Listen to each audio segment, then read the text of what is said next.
we look at what's supposed to be the number one draft pick. Someone argue it's between him and Darryn Peterson. Either way, this would be probably one move that we haven't seen in a very long time if he were to act on the comments that he made, saying, I might not leave college. My mom wants me to graduate, which we understand that sentiment of wanting to get an education. You have players that culturally that's their number one goal. Chris, I want to start with you on I want to start with you on this. Would that be a legendary move for AJ, or would that be a mistake to take another year? I mean, I think that decisions like that, you can't really decide if it's legendary or a mistake until a couple years down the line. But I will say that it would definitely be very impactful. I think especially if it is a successful move for him, it would be huge for men's basketball, because I think that the idea of being a one and done is too ingrained in like the space of men's basketball. And I think that it's very underrated. Like, okay, yes, we have the sentiment of getting your degree. That's a great thing. I think that a lot of more men should probably do that just for the sake of, you're essentially getting it, not essentially, you're getting it for free, and now with NIL, you're getting paid to do it. And on top of that, like, you're able to continue to build your skill. But I think that there are so many talents that we have seen that have decided to go early, and then they just get lost in the sauce when it comes to being in the NBA. So I think that it would change a lot of what college basketball looks on the men's side. And I think that would be awesome. And just really change a lot of things. Because you see with the new rule, like, a lot of people are trying to go back because they made a mistake, like you're leaving too early, you're not really developed, and then you think that, okay, I'll have more value because I wasn't in college as long. And I don't think that that's necessarily the case. But I mean, it will depend for some people. I think that leaving one and done is maybe a good idea for you. But it all depends on semantics. Same thing. It's weird because everybody wants to be the next best thing.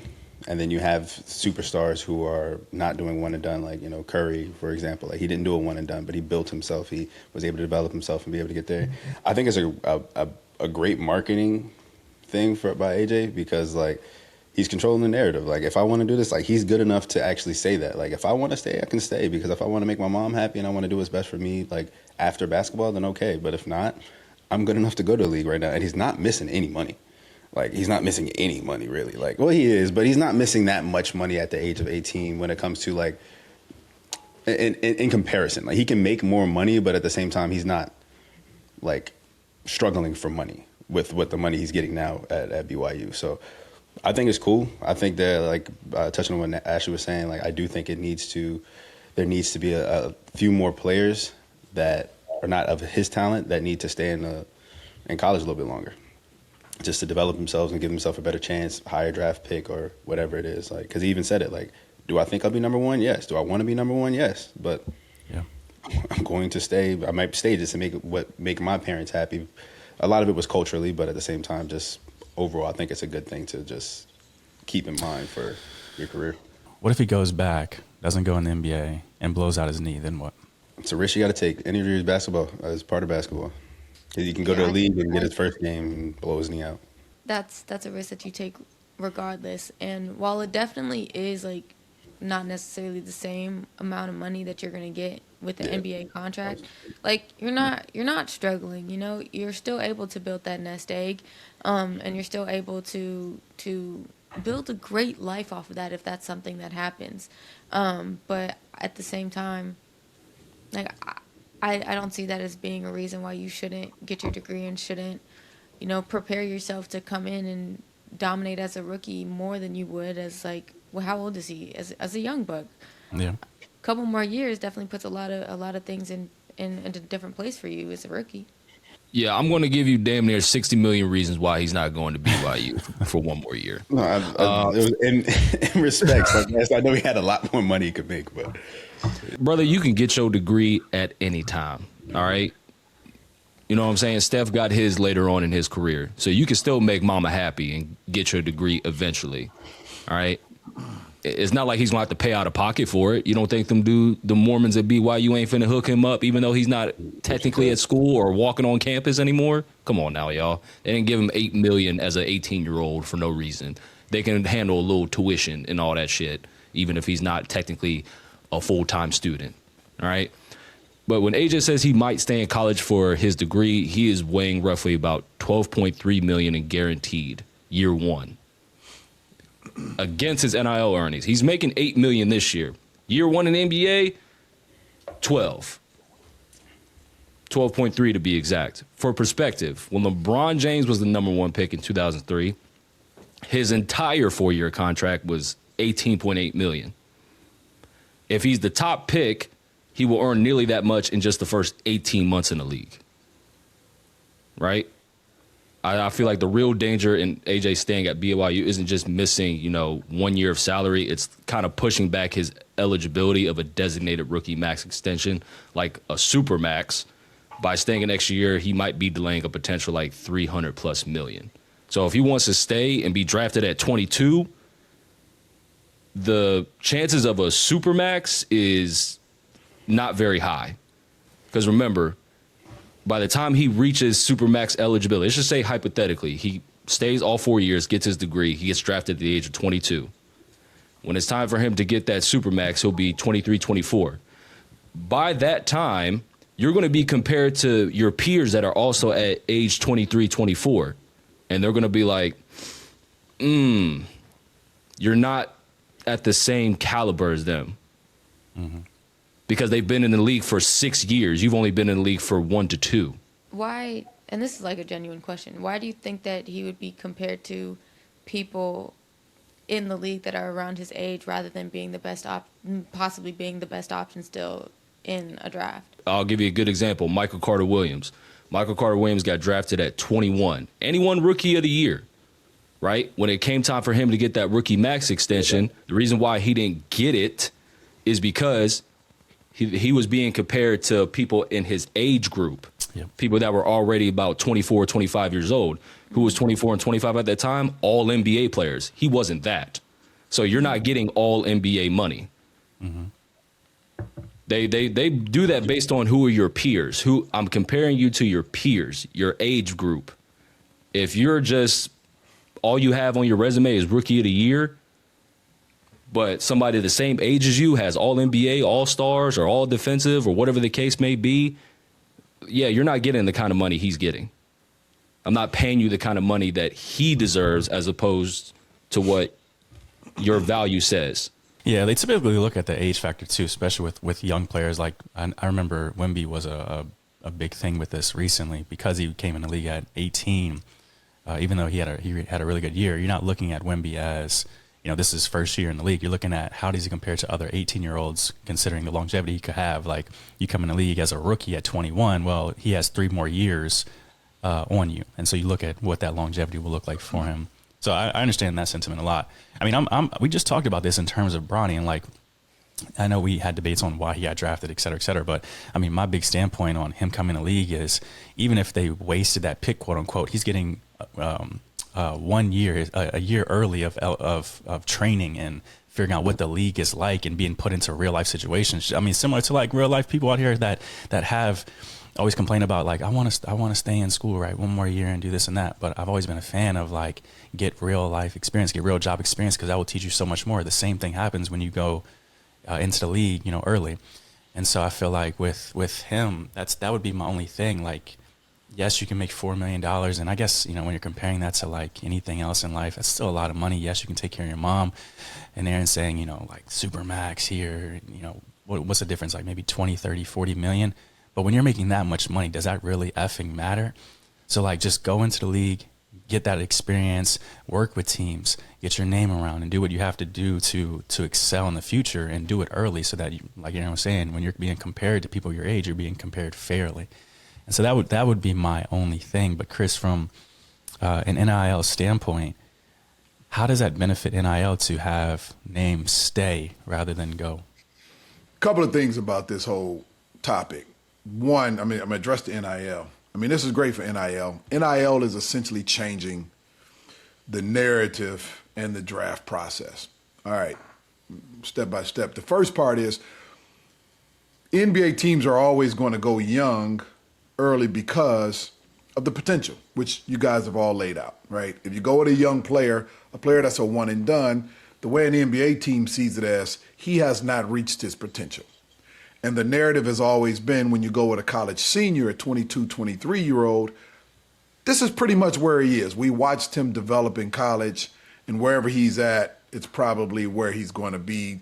So he may be a player that may have whatever that impact is, whereas that young superstar, players out of high school, LeBron, Kobe, T-Mac, et cetera, Jermaine O'Neal, KG, they have the potential to be megastars, right? One and done, same concept. So, but that narrative is changing because of NIL. There used to be a push and a rush to get the financial gain by going what they call hardship. When you leave early, it's called hardship. You would have to file a claim to go hardship into the draft. Now athletes don't have to do that. So every year we see less and less and less guys coming out, going into the draft early. And one of the things that we saw that we haven't seen in a long time is, last year we saw Walter Clayton go 18 just outside of the lottery as a college upperclassman, as a senior. We saw other guys like Sion James and Maxim Raynard, from Stanford, guys that, got drafted as seniors, which hasn't been the thing. The seniors have been pushed to the second round. So that's one.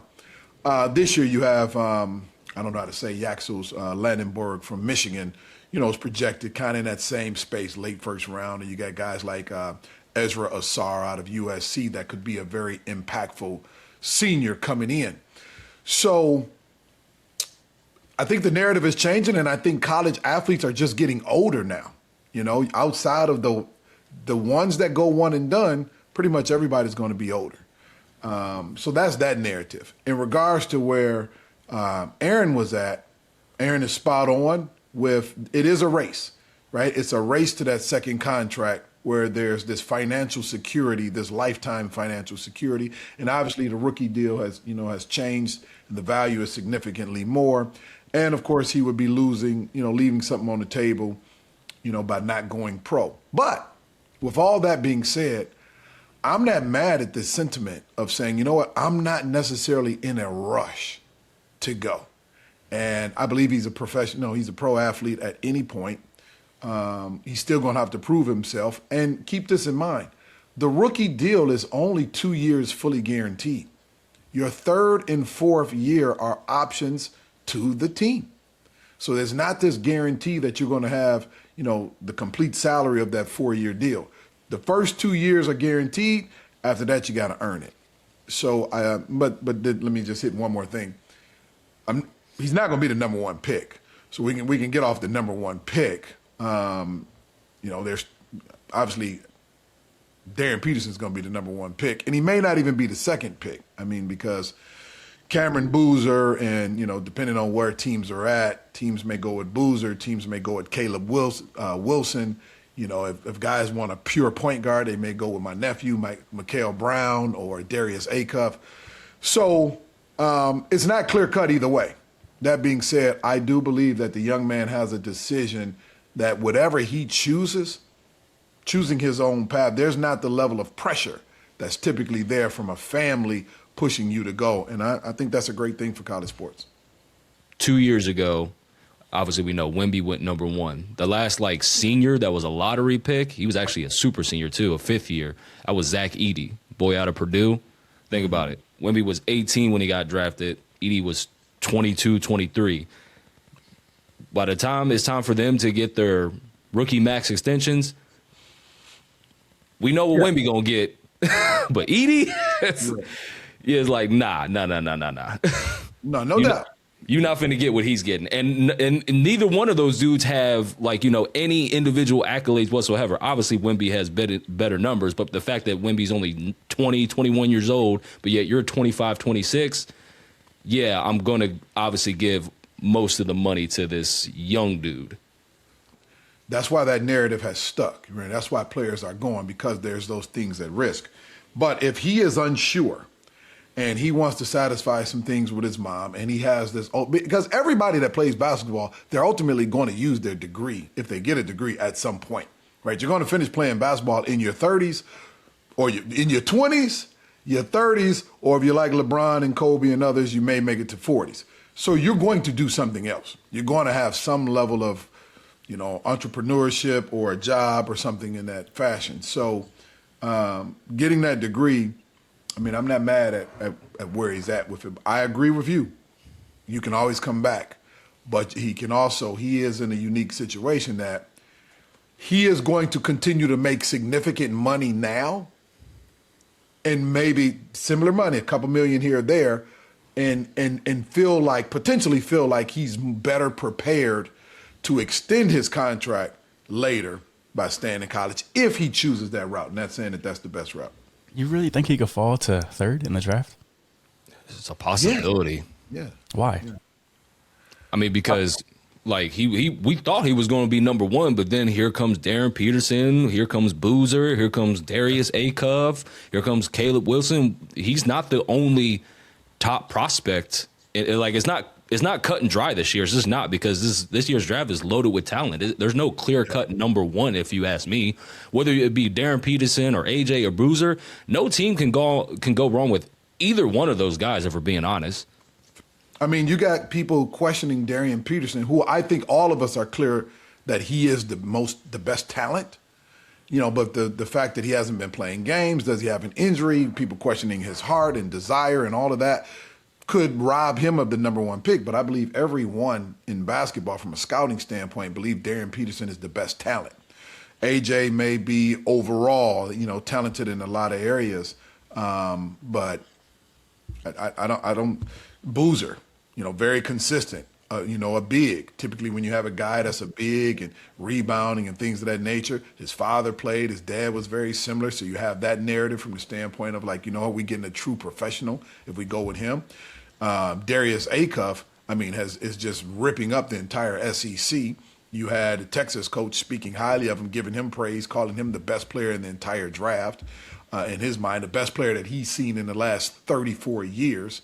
Coach Miller, who's the head coach at Texas, and then Mikael Brown. All of these guys played together for USA Basketball when they played in Argentina on the 18 and under team. And Mikael Brown was by far the general of that team, was the point guard, and true point guard, so true leader. If you're looking for somebody to come in and do that, he offers that. And then, lastly, you got Caleb Wilson saying, I got all of y'all. He out there on Kobe. I got all y'all names. I'm going after every last one of y'all when I face you, and my stat line is going to be better.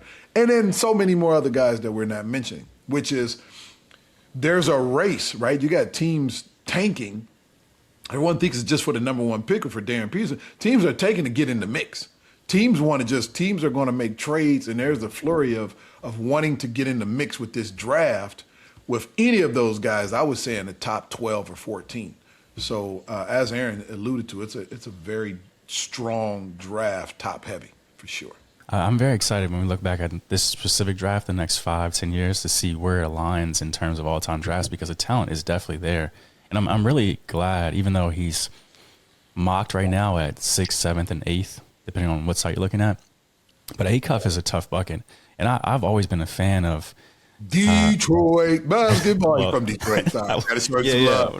Detroit. No, I was going to say, his dad was a player too.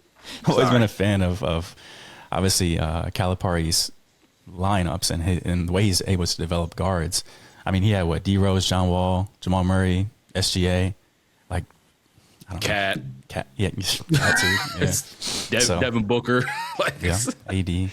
But no, I'm very excited to see what that looks like in the future. I was gonna say, now I see why all these teams are tanking, because they see the amount of talent in this year. So I see why the Jazz are doing it, the Wizards is doing it, the Pacers is doing it, the Mavericks is doing it. I see why they're all doing it, because if you get anywhere between, like Chris said, 1 through 14, you honestly won. From a Wizard standpoint, I mean, we talked about this before.